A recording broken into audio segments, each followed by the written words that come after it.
Hello friends, welcome to MH education lab.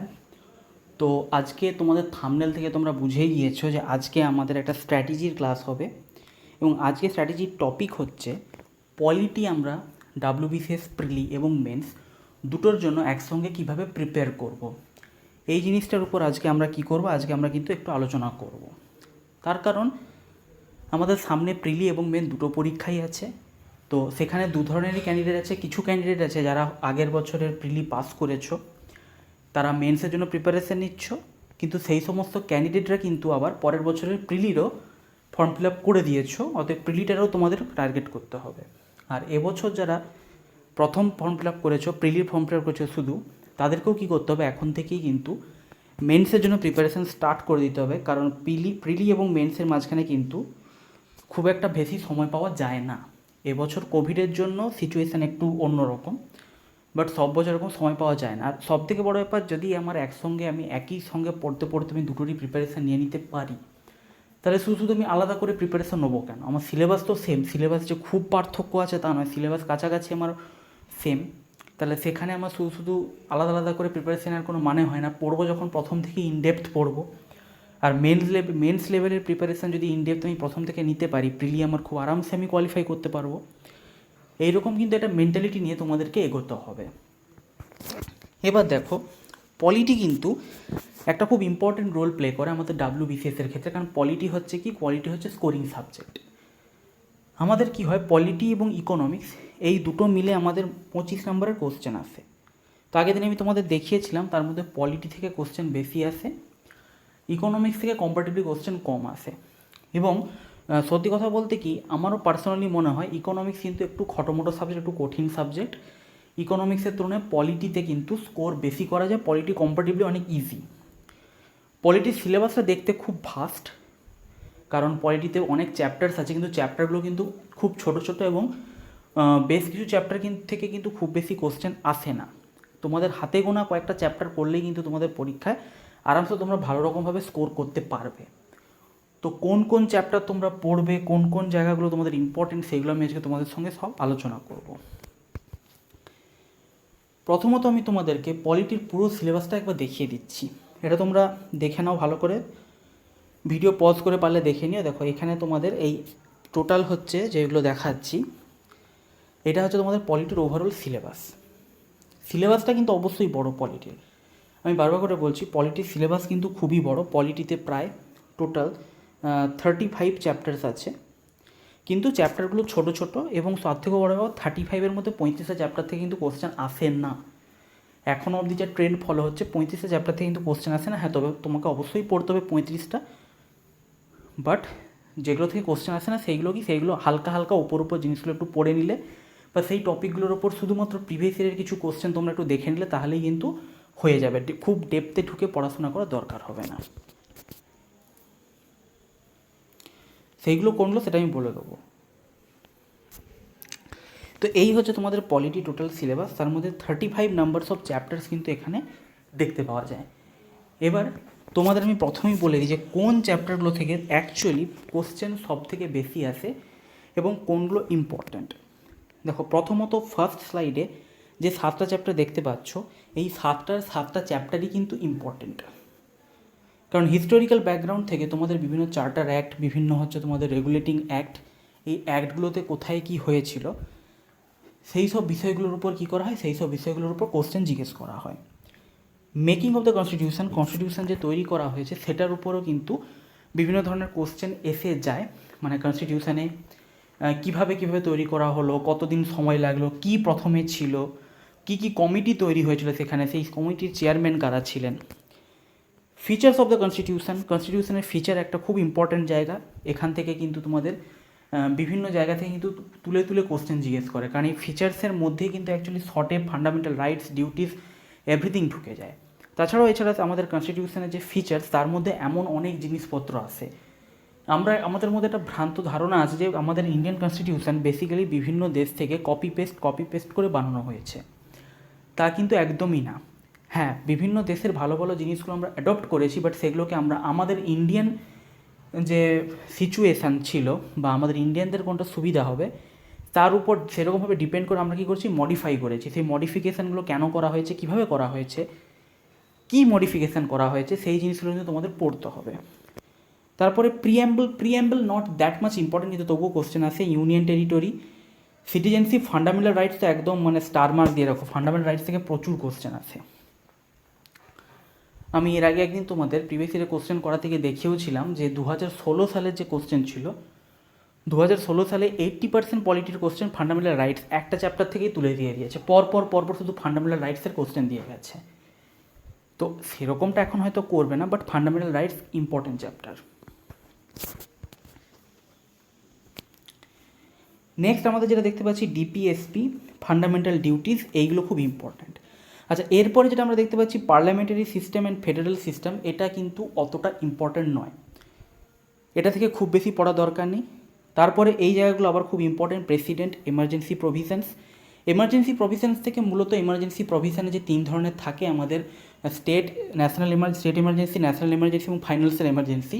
আমাদের article number 352, 356 আর 360, এইগুলো সম্বন্ধে একটু ডিটেলসে জানতে হয়। এবং এমার্জি প্রভিশনের সময় কোন কোন ফান্ডামেন্টাল রাইটসগুলোকে ফ্রিজ করা হয়, কোনগুলোকে ফ্রিজ করা হয় না, সেই জিনিসগুলো সম্বন্ধে একটু জানতে হবে। প্রেসিডেন্টের দেখো, প্রেসিডেন্টের হচ্ছে কী কী পাওয়ার্স আছে, এক্সিকিউটিভ পাওয়ার, লেজিসলেটিভ পাওয়ার, বিভিন্ন ধরনের পাওয়ার্স আছে। সেই পাওয়ারগুলো কোন কোন আর্টিকেলের সঙ্গে রিলেটেড, ওনার অ্যাপয়েন্টমেন্ট হয় কোন পাওয়ার অনুযায়ী, কোন আর্টিকেল অনুযায়ী, ইমপিচমেন্ট হয় কোন আর্টিকেল অনুযায়ী, এই ধরনের বিভিন্ন ক্ষমতাগুলোর সঙ্গে রিলেটেড যে আর্টিকেল, সেইগুলো থেকে কোশ্চেন আসে। সেম হচ্ছে গভর্নরের ক্ষেত্রে এবং ভাইস প্রেসিডেন্টের ক্ষেত্রেও। নেক্সট এখানে প্রাইম মিনিস্টার, চিফ মিনিস্টার একটু ইম্পর্টেন্ট, বাট কম্পারেটিভলি আমি দেখেছি গভর্নর বা প্রেসিডেন্টের উপর থেকে বেশি কোশ্চেন আসে কম্পেয়ার টু আমাদের হচ্ছে প্রাইম মিনিস্টার বা চিফ মিনিস্টার, এই টপিকগুলোর তুলনায়। তারপরে এইখানে যে কোশ্চেনগুলো দেখছো, এর মধ্যে শুধুমাত্র পার্লামেন্টটা তোমাদেরকে একটু অল্প স্বল্প পড়তে হবে। পার্লামেন্ট থেকে একটু কোশ্চেন আসে, পার্লামেন্টের লোকসভা, রাজ্যসভা, বিভিন্ন রকম বিষয় সম্বন্ধে একটু কোশ্চেন আসে। বাকি কিন্তু আমাদের এই স্টেট কাউন্সিল অফ মিনিস্টার্স বা সেন্ট্রাল কাউন্সিল অফ মিনিস্টার আর স্টেট লেজিসলেচার থেকেও একটু দেখে রাখবে। বাট তারপরে কিন্তু আমাদের সেন্ট্রাল স্টেট রিলেশনশিপ বা ইন্টার স্টেট রিলেশনশিপ, এই জায়গাগুলো কিন্তু খুব একটা কোশ্চেন আসে না। ঠিক আছে, 17 নম্বর, 18 নম্বর এবং 21 নম্বর চ্যাপ্টার, এই চ্যাপ্টারগুলো থেকে কিন্তু খুব একটা কোশ্চেন আসে না। WBCSে কিন্তু এখনও অবধি সেরকমভাবে এখান থেকে কোশ্চেন আসেনি। কারো যদি হাতে সময় কম থাকে, সাজেস্টিভ ওয়েতে পড়াশোনা করতে চাও, সে কিন্তু এই চ্যাপ্টারগুলোকে বাদ দিতে পারো। তারপরে এই যে special provision of same from states, এটাও নট দ্যাট মাচ ইম্পর্টেন্ট। তবে হ্যাঁ, এখানে সুপ্রিম কোর্ট, হাইকোর্ট ইম্পর্টেন্ট। বাকি তারপরে হচ্ছে আমাদের বেসিক স্ট্রাকচার অফ কনস্টিটিউশন, হ্যাঁ অ্যামেন্ডমেন্ট এগেন খুব ইম্পর্টেন্ট। কিন্তু সাবঅর্ডিনেট কোড, ট্রাইব্যুনাল কোড, এইগুলো বা এই যে পঞ্চায়েত রাজ, মিউনিসিপ্যালিটি, কোঅপারেটিভ সোসাইটিস, এগুলো নট দ্যাট মাচ ইম্পর্টেন্ট, অতটা ইম্পর্টেন্ট নয়। এখানে হচ্ছে অ্যামেন্ডমেন্ট অফ দ্য কনস্টিটিউশন থেকে তো প্রচুর কোশ্চেন্স আছে, এগুলো তোমরা জানোই, এটা তোমাদের আর নতুন করে বলে দেওয়ার কিছু নেই। তারপরে লাস্ট এখানে যে দেখতে পাচ্ছ, এইখানের মধ্যে সেরকম ওই একমাত্র এই যে constitutional amendments at a glance বা আর্টিকেলস অফ দ্য কনস্টিটিউশন, এই যে জায়গাগুলো, এই দুটো জায়গায় একটু পড়তে পারো। বাকি তোমাদের কিন্তু এই হচ্ছে ইলেকশান, অফিসিয়াল ল্যাঙ্গুয়েজ, আচ্ছা হ্যাঁ, ইলেকশানটা এবছরের জন্য একটু দেখে রাখতে হবে। এবছর একটা ইলেকশান যেহেতু হলো, এবছরের জন্য এই চ্যাপ্টারটা একটু ইম্পর্টেন্ট হতে পারে, এখান থেকে কিন্তু কোশ্চেন এসে যেতে পারে মেবি। ইলেকশানটা এবছরের জন্য ইম্পর্টেন্ট, কিন্তু বাকি আমাদের official language, non constitutional bodies, union territories and special areas, এইগুলো কিন্তু নট দ্যাট মাচ ইম্পর্টেন্ট। তো এইগুলো গেল হচ্ছে আমাদের পুরো সিলেবাসটা আমি তোমাদেরকে দেখালাম। পুরো সিলেবাসটার আমি অ্যানালাইসিস করে বলে দিলাম যে কোন কোন জায়গাগুলো ইম্পর্টেন্ট, কোন কোন জায়গাগুলো ইম্পর্টেন্ট না। যেগুলো আমি ক্রস মার্ক দিলাম সেগুলো কিন্তু ইম্পর্টেন্ট নয়, ইন দ্য সেন্স প্রিভিয়াস ইয়ারের কোশ্চেনের উপর ভিত্তি করে আমি বলছি, প্রিভিয়াস ইয়ারে এইসব জায়গাগুলো থেকে খুব একটা কোশ্চেন আসেনি। পলিটির কোশ্চেন হচ্ছে, প্রথম যে স্লাইডটা দেখালাম 7টা চ্যাপ্টার, ওই 7টা চ্যাপ্টার থেকে, বিভিন্ন অ্যামেন্ডমেন্ট থেকে, আর বিভিন্ন হচ্ছে তোমার এই প্রেসিডেন্টের যে পাওয়ার, এইগুলো বা ফান্ডামেন্টাল রাইটস রিলেটেড যে আর্টিকেল থাকে, সেই আর্টিকেলগুলো থেকে মূলত কোশ্চেন আসে। মূলত কোথা থেকে কোশ্চেন আসে? ডিপিএসপি, ফান্ডামেন্টাল রাইটস, এইগুলোর যে বিভিন্ন আর্টিকেলগুলো থাকে, সেই আর্টিকেলগুলো থেকে, প্রেসিডেন্ট, গভর্নরের কোথায় কোন আর্টিকেল অনুযায়ী কোন পাওয়ার আছে, সেইগুলো থেকে বেশি কোশ্চেন করে। অ্যামেন্ডমেন্ট, বিভিন্ন ধরনের কোশ্চেন আসে, এইগুলো হচ্ছে ইম্পর্টেন্ট। এবার কথা হচ্ছে পড়বো কীভাবে, মানে কী পড়বো বলে দিলাম, পড়বো কোথা থেকে বা কীভাবে।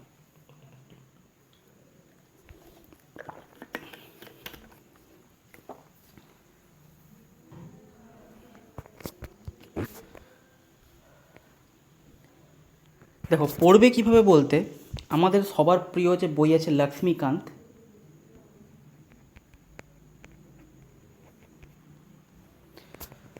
লক্ষ্মীকান্ত বই কিন্তু আমাদের পলিটির জন্য মোর দেন অ্যানাফ।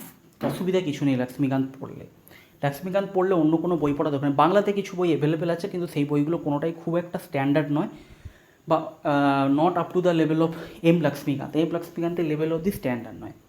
এবার দেখো লক্ষ্মীকান্তের বইয়ের একটা প্রবলেম হচ্ছে, লক্ষ্মীকান্তের বই এমন যে এমনি ল্যাঙ্গুয়েজটা যে খুব কঠিন তা নয়, কিন্তু সমস্যা আছে কিছু, মানে কী বলবো, পলিটিক্যাল কিছু টার্মস এমন আছে যে টার্মসগুলো সম্বন্ধে তুমি যদি ওয়াকিবহাল না হও তাহলে কিন্তু তোমাদের প্রবলেম ফেস করতে হতে পারে। অর্থাৎ তোমরা কিন্তু বুঝতে পারবে না যে কীভাবে পড়বো, মানে সেই জিনিসটা কী বলতে চাইছে, অ্যাকচুয়াল জিনিসটা কি, এটা তোমরা বুঝতে পারবে না। বা হলেও কী হবে, তোমরা যদি লক্ষ্মীকান্ত বইটা পড়ো, প্রথম যখন পড়বে তোমাদের মনে হবে যে আমি সব বুঝতে পারছি, ঠিক আছে আমি জিনিসটা করতে পারছি, কিন্তু কিছুদিন পরে কী হবে, অ্যাকচুয়ালি দেবে তোমরা কী হবে জিনিসটা ভুলে যাবে।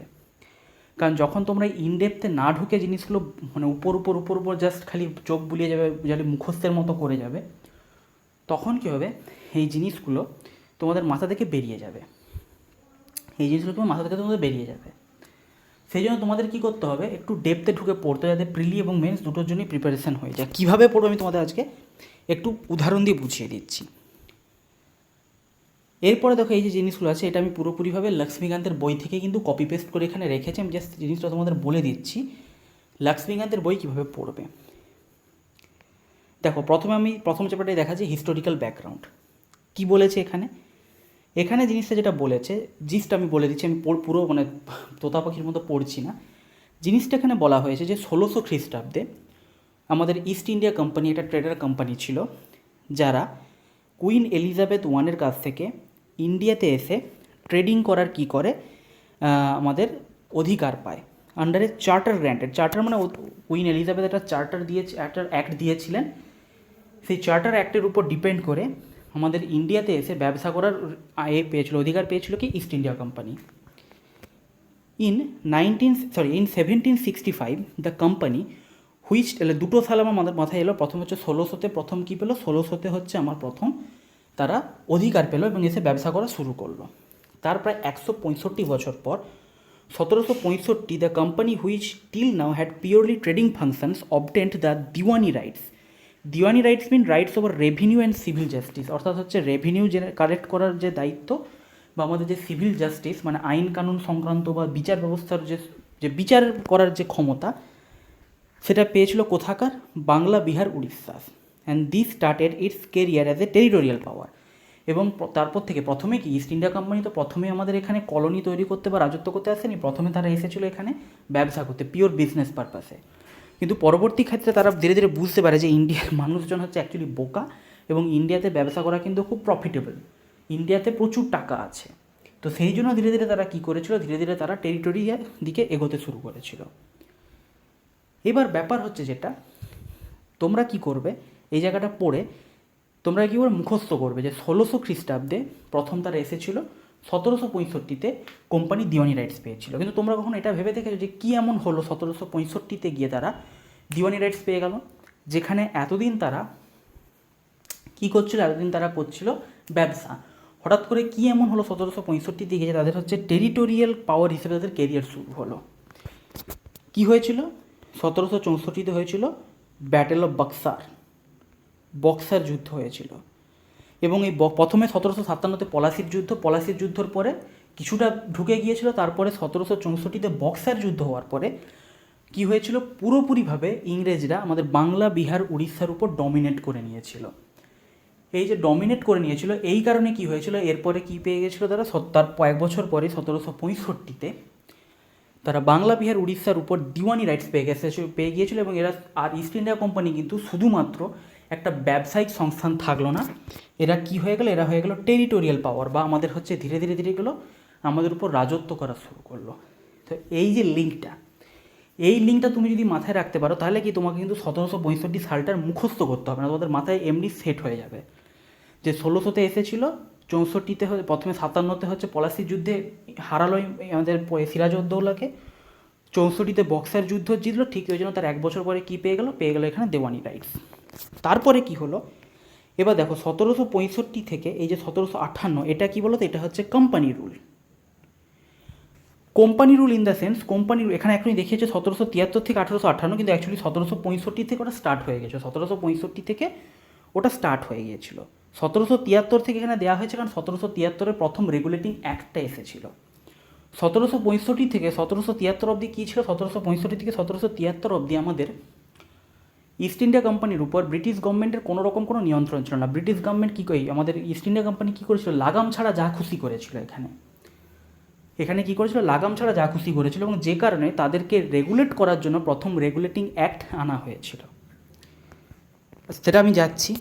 তারপরে দেখো 1858-তে কী হয়েছিল, 1858-তে কিন্তু হলো কি সিপাহী বিদ্রোহ, এবং সিপাহী বিদ্রোহ হওয়ার ফলে আমাদের ব্রিটিশ গভর্নমেন্টের হাত থেকে ইন্ডিয়া কিন্তু প্রায় বেরিয়ে যাচ্ছিল। 1858-তে সিপাহী বিদ্রোহ এতটাই মানে জোরদার হয়েছিল যে আমাদের এর হাত থেকে, ব্রিটিশদের হাত থেকে কী হচ্ছিল, এটা প্রায় বেরিয়ে যাচ্ছিল। ইন্ডিয়া কলোনি যেটা ছিল পুরোপুরিভাবে বেরিয়ে যাচ্ছিল। তাই কী হলো, 1858-তে কুইন এলিজাবেথ বললেন যে না, আর ইস্ট ইন্ডিয়া কোম্পানির থ্রু দিয়ে রুল করা যাবে না, পুরোপুরিভাবে আমাকেই নিজের এতে আনতে হবে, অধিকারে ভারতকে আনতে হবে। তো সেটাই হয়েছিল যে ইন 1858 দ্য ওয়েক অফ সিপাহি mutiny the British crown assumed direct responsibility for the governance of India. এখানে ইস্ট ইন্ডিয়া কোম্পানি এরপর থেকে কী হলো, ধীরে ধীরে অ্যাবলিশ হতে শুরু করে দিল। আমাদের 1858 পরে ইস্ট ইন্ডিয়া কোম্পানির ক্ষমতার সেরকমভাবে কিছু থাকলো না। যদিও সেখানে আরও অনেক ব্যাপার আছে, চ্যাপ্টার যখন ডিটেলসে পড়বে ভিতরে তোমরা বুঝতে পারবে, এত সহজে ইস্ট ইন্ডিয়া কোম্পানি পড়ে যায়নি, বাট ক্রাউনের হাতে কিন্তু পাওয়ার এসে গিয়েছিল। এবং এটা কিন্তু একদম 15ই আগস্ট 1947 অবধি চলেছিল। সেই জন্য এটাকে 1858 থেকে 1947 অবধি টাইম পিরিয়ডটাকে কী বলে, টাইম পিরিয়ডটাকে বলে ক্রাউন রুল, রানীর রাজত্ব। এরপর যেটা তোমাদের বলছিলাম যে রেগুলেটিং অ্যাক্ট 1773, এবার দেখো রেগুলেটিং অ্যাক্ট 1773 থেকে কী হয়েছিল, এইসব জায়গাগুলোতে কিন্তু তোমাদের কোশ্চেন দিতে পারে। এবার তোমরা কী করবে, এই যে পরপর পয়েন্টগুলোকে যে জাস্ট পড়বে, পড়ে মুখস্থ করে নেবে যে হ্যাঁ এখানে হচ্ছে আমাদের ব্রিটিশ গভর্নমেন্ট এখানে করেছিল, নিয়েছিল। তারপরে এখানে আমাদের গভর্নরকে, বাংলার গভর্নরকে গভর্নর জেনারেল করে দেওয়া হয়েছিল, ইত্যাদি ইত্যাদি এইসব ব্যাপার হয়েছিল। এইভাবে তোমরা মুখস্থ, কিন্তু এভাবে মুখস্থ করলে তোমরা কিন্তু বেশি দিন রিটেন করতে পারবে না। জিনিসটা তোমাদের বুঝতে হবে যে কী হয়েছিল এখানে। প্রথমত দেখো, যেটা তোমাদের বললাম যে প্রথমত তোমাদের বুঝতে হবে যে রেগুলেটিং অ্যাক্ট 1773 দরকার হয়েছিল কেন, কী এমন হলো যে ব্রিটিশ ইস্ট ইন্ডিয়া কোম্পানিকে রেগুলেট করতে হলো।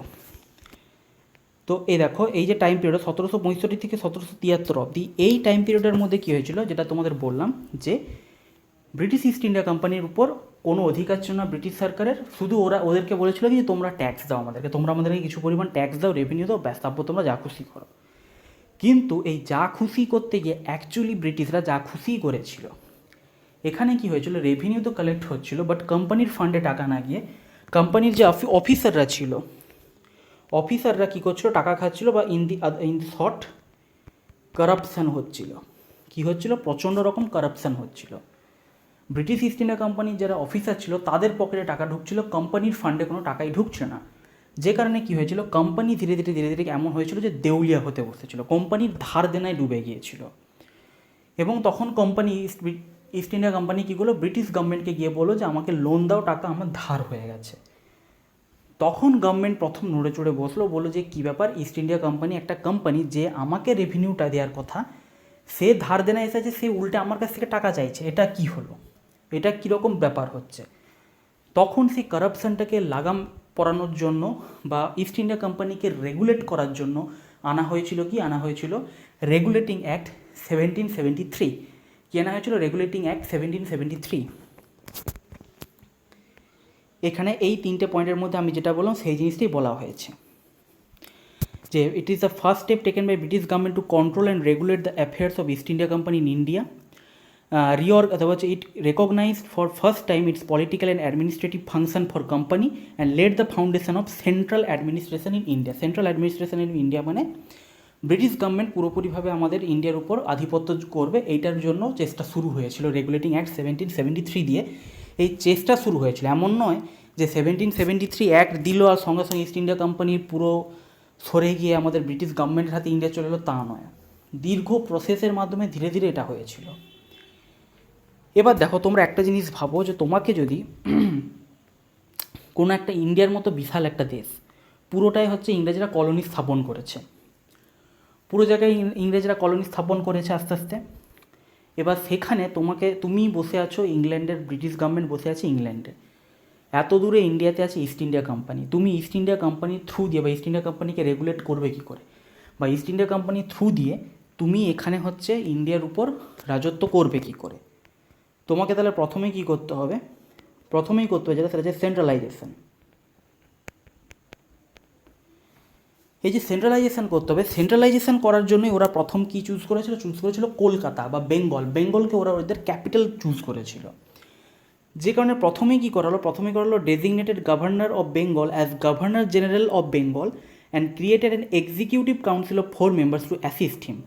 The first such governor general was Lord Warren Hastings. প্রথম কী করা হলো, প্রথম এবার সেন্ট্রালাইজেশনের দিকে প্রথম স্টেপ নেওয়া হলো। কি বললো যে কলকাতা হচ্ছে আমার মেন সেন্টার হবে, বাকিগুলো সবের আন্ডারে চলে আসবে। বাকি মানে হচ্ছে আমাদের বোম্বে এবং মাদ্রাস। দেখো সেকেন্ড পয়েন্টে বলা হচ্ছে it made governors of Bombay and Madras presidencies subordinate to the governor general of Bengal, unlike earlier when the 3 presidencies were independent of one another. আগে কী ছিল, আমাদের বাংলা, ম্যাড্রাস এবং বোম্বে তিনটে আলাদা আলাদা ইন্ডিপেন্ডেন্ট ছিল। এখন কি করা হলো যে ওদের যে গভর্নর ছিল বোম্বে এবং মাদ্রাসের, তাদের গভর্নরকে গভর্নরই রাখা হলো এবং সেই গভর্নরদেরকে বেঙ্গলের গভর্নরের আন্ডারে নিয়ে আসা হলো, তাদের সাবঅর্ডিনেট হিসেবে রাখা হলো। এবার গভর্নরের সাবঅর্ডিনেট তো অন্য গভর্নর হতে পারে না, বা একজন গভর্নরের উপর গভর্নর রুল করতে পারে না। তাই বেঙ্গলের গভর্নরকে কী করলো, প্রমোটেড করা হলো। প্রমোশন দিয়ে ওনাকে কী বানানো হলো, ওনাকে বানানো হলো গভর্নর জেনারেল অফ বেঙ্গল। প্রথম ছিলেন লর্ড ওয়ারেন হেস্টিংস। এইটা হচ্ছে ব্যাপার। এইভাবে পড়লে তোমাদের মাথায় থাকবে যে হ্যাঁ, রেগুলেটিং অ্যাক্ট 1773-তে প্রথম হচ্ছে গভর্নর জেনারেল করা হয়েছিল, বেঙ্গল বানানো হয়েছিল। আর কোনোদিনও মাথা থেকে বেরোবে না যে প্রথম কবে গভর্নর জেনারেল অফ বেঙ্গল করা হয়েছিল। হ্যাঁ, রেগুলেটিং অ্যাক্ট 1773। স্যার বলেছিলেন যে এখানে হচ্ছে এই সেন্ট্রালাইজেশন করার জন্য বাকি দুজন গভর্নরকে এনার আন্ডারে আনা হয়েছিল আর ওনাকে প্রমোশন দিয়ে গভর্নর জেনারেল করা হয়েছিল। এইভাবে তোমাদের মাথায় রাখতে হবে জিনিসগুলো, এইভাবে পড়তে হবে, তবে তোমাদের মাথায় থাকবে। এইভাবে তোমাদের লক্ষ্মীকান্ত পড়তে হবে। এই দুটো ছিল মেন ফিচার্স। এরপরে কি করা হয়েছিল, এরপরে দেখো তোমাকে যদি সেন্ট্রালাইজ করতে হবে সেখানে আইন শৃঙ্খলা বজায় রাখতে হবে। তুমি একটা ক্যাপিটাল সেট করেছো, সেখানে আইন শৃঙ্খলা বজায় রাখার জন্য তাই কী করা হলো, কলকাতায় হচ্ছে প্রথম সুপ্রিম কোর্ট তৈরি করা হলো 1774-এ, এবং সেখানে একজন চিফ জাস্টিস এবং 3 জন আদার জাজকে এখানে রাখা হলো। ঠিক আছে, তারপরে এখানে এই যে 4 নম্বর 5 নম্বর পয়েন্টটা খুব একটা কিছু নেই। 4 নম্বরে বলেছে it prohibited the servants of company from engaging in private trade or accepting presents or bribes from the native. মানে যেহেতু সুপ্রিম কোর্ট রাখা হলো, সেই সুপ্রিম কোর্টের তারপরে হচ্ছে গভর্নর জেনারেলের সঙ্গে একটা কাউন্সিল তৈরি করা হলো, সেই কাউন্সিলকে ব্রিটিশ গভর্নমেন্ট হচ্ছে কন্ট্রোল করছিল। তাই কী হলো, এখানে কোম্পানির যে এতদিন ধরে যে কারাপশান চলছিল, যে নিজেদের পক্ষে টাকা ঢোকাচ্ছিল বা ব্রাইব নিচ্ছিল, সেই জিনিসটা বন্ধ হয়ে গেল। এবং লাস্ট কী বলেছে, it strengthened the control of British government over the company by requiring the court of directors with governing body of the company to report on rates revenue, civil and military affairs in India. এবং বলে দেওয়া হলো কি, যে এখানে একটা হচ্ছে court of directors তৈরি করে দেওয়া হলো এবং বললো যে তোমরা কত রেভিনিউ কোথা থেকে কীভাবে কালেক্ট করছো, বা সেখানে সিভিল বা মিলিটারি যে অ্যাফেয়ার্সগুলো সেগুলো সম্বন্ধে তোমাকে অবশ্যই ব্রিটিশ গভর্নমেন্টের কাছে রিপোর্ট দিতে হবে। উইথাউট গিভিং এনি রিপোর্ট হবে না, প্রত্যেকটা পয়সার হিসাব দিতে হবে তোমাকে, যে কোথা থেকে তোমার কত রেভিনিউ জেনারেট হচ্ছে, কোথায় তুমি খরচ করছো, কী করছো, যাতে কোনো রকম কোনো কারাপশান না হয়। তো এইটা একটা আমি ছোট তোমাদেরকে গ্লিম্পস দিলাম আজকে, যে কীভাবে তোমরা কী করবে, কীভাবে তোমরা হচ্ছে লক্ষ্মীকান্ত পড়বে। এইভাবে বুঝে বুঝে যদি লক্ষ্মীকান্ত পড়তে পারো তাহলে তোমাদের মাথায় থাকবে, নাহলে থাকবে না। এটার জন্য তোমরা আমার পেড কোর্সে আসতে পারো। আমাদের চ্যানেলে যে পেড কোর্স আছে, ভিডিও কোর্স, সেখানে আমি পড়াচ্ছি। এইভাবেই হচ্ছে তোমাদের লক্ষ্মীকান্তের উপর বেস করে, অবশ্যই পুরো লক্ষ্মীকান্তকে ডিটো নয়, লক্ষ্মীকান্তের উপর বেস করে জিস্ট অফ লক্ষ্মীকান্ত তৈরি করে কোন কোন জায়গাগুলো পড়তে হবে পরীক্ষার জন্য ইম্পর্টেন্ট, বা লক্ষ্মীকান্তের তুলনায় একটু কম্পারেটিভলি ইজি ল্যাঙ্গুয়েজে তোমাদেরকে সেখানে নোটস প্রোভাইড করা হবে। এবং আমি এইভাবে কিন্তু ভালো করে জিনিসগুলোকে মানে বুঝিয়ে বুঝিয়ে তোমাদেরকে পড়াচ্ছি। তোমরা আমাদের পেড কোর্সে চাইলে আসতে পারো, জয়েন করতে পারো। আমাদের যে ভিডিও কোর্স আছে, সেই ভিডিও কোর্সে জয়েন করলে কিন্তু তোমরা আমার পেড কোর্সে পলিটি ক্লাস দেখতে পাবে। আর তোমরা হচ্ছে এরপরে ব্যাপার হচ্ছে থিওরি তো পড়লে এমসিকিউ প্র্যাকটিস করবে কোথা থেকে। দেখো এমসিকিউর জন্য আমি তোমাদের অনেকবার বলেছি, আবারও বলছি, অনলাইনে যদি এমসিকিউ প্র্যাকটিস করতে চাও, যার জন্য তোমরা দেখতে পারো জাগরণ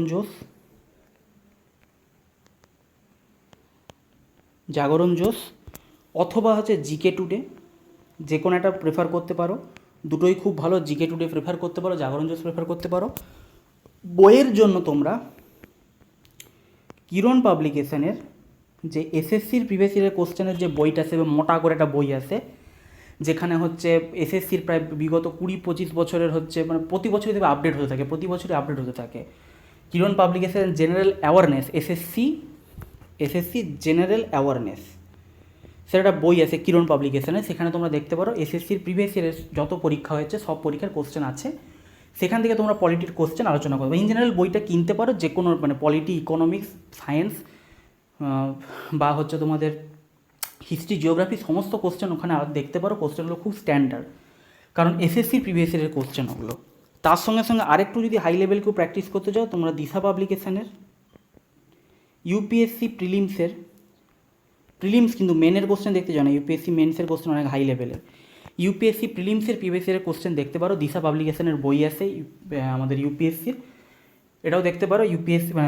ইউপিএসসি প্রিলিমসের কোশ্চেন উইথ ডিটেলড সলিউশন এখানে দেওয়া আছে, সলভ করা আছে। দিশার বই, পলিটির কোশ্চেনও দেখতে পারো। তো এই সমস্ত জায়গা থেকে তোমরা প্র্যাকটিস করতে পারো। এম লক্ষ্মীকান্তের বই যেভাবে তোমাদের দেখালাম পড়ো ওইভাবে। চাইলে তোমরা আমার কোর্সে জয়েন করতে পারো, কোর্সে ঢুকে আমার কোর্স দেখতে পারো, ভিডিও লেকচার দেখতে পারো। কিন্তু যদি আমার ভিডিও লেকচার নাও দেখো, অ্যাটলিস্ট এইভাবে লিঙ্ক করে করে পড়ার চেষ্টা করবে।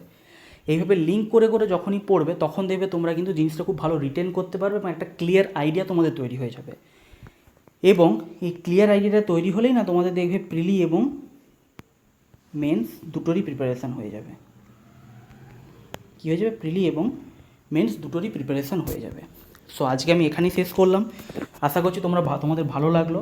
দেখো আজকে স্ট্র্যাটেজি ক্লাসে আমি তোমাদের একটু পড়িয়েও দিলাম জিনিসগুলো, প্রথম একটা জিনিস একটু পড়িয়ে দেখিয়ে দিলাম যে কীভাবে পড়তে হয়। এইভাবে কিন্তু কেউ তোমাদের দেখাবে না যে অ্যাকচুয়ালি কীভাবে পড়তে হয়, কীভাবে পয়েন্ট টু পয়েন্ট জয়েন করে লিঙ্ক তৈরি করে পড়তে হয়। সবাই খালি স্ট্র্যাটেজি বলে দেয়, কীভাবে লিঙ্ক তৈরি করে পড়তে হয় কেউ বলে না। তোমাদের একটা ডেমো দেখিয়ে দিলাম যে কীভাবে পড়বে তোমরা জিনিসটাকে। ওকে, আর নেক্সট দিন তাহলে দেখা হবে। যদি কিছুটাও ভালো লেগে থাকে আজকে যেটা তোমাদের আলোচনা করলাম, বা একটু যে আমি তোমাদের পড়িয়ে ডেমো দিলাম, মানে কীভাবে পড়বে দেখিয়ে দিলাম, অবশ্যই ভিডিওটাকে লাইক করো, শেয়ার করো বন্ধুদের সঙ্গে, আর এমএইচ এডুকেশন ল্যাব চ্যানেলটাকে সাবস্ক্রাইব করো। আজকে এখানেই শেষ করলাম, নেক্সট দিন আবার দেখা হবে।